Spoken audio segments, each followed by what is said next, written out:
கேசவங்கிறதுனாலே கிளேசங்களை எல்லாம் போக்குறவர். நாராயணாங்கிறதுனாலே அனைத்தையும் தன்னிடத்திலும் தான் எல்லாவற்றிலும் இருப்பவர். மாதவங்கிறதுனாலே மகாலட்சுமிக்கு சுவாமியாக இருப்பவர். கோவிந்தாங்கிறதுனாலே வாக்கை வென்றவர், கோக்களை சம்ரட்சணம் பண்ணினவர், பூமியெல்லாம் அடைந்தவர். விஷ்ணுங்கிறதுனாலே எல்லாவிடத்திலும் நிறைந்திருப்பவர். மதுசூதன விரோதிகளை எல்லாம் அழிக்கக்கூடியவர். நம்ம விரோதி அழிப்பார். நமக்குள்ள இருக்கிற விரோதி காமம், குரோதம், லோபம், மோகம், மதம், மாத்சரியம், அகங்காரம், மமக்காரம் குறைச்சலே இல்லை. நிறைய விரோதிகள் இருக்கா. இது இத்தனை பேர் அழிக்கணுமோ இல்லையோ என்று விரோதியை போக்குறவர்.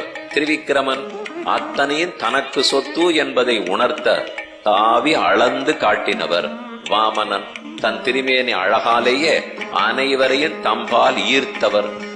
ஸ்ரீதரன் நாம பெருமானை எளிதில் அணுகுவதற்காக பிராட்டியை எப்போதும் திருமார்பிலேயே கொண்டவர், திருமார்பில் தாங்கினவர் ஸ்ரீதரன்.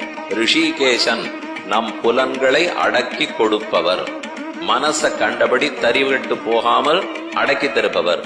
பத்மநாபன் நம் அத்தனை பேருக்கும் காரணம், ஜகத்தையே படைப்பவர். அதற்காக பிரம்மாவை நாபி கமலத்தில் ஆதி காலத்தில் படைத்தவர்.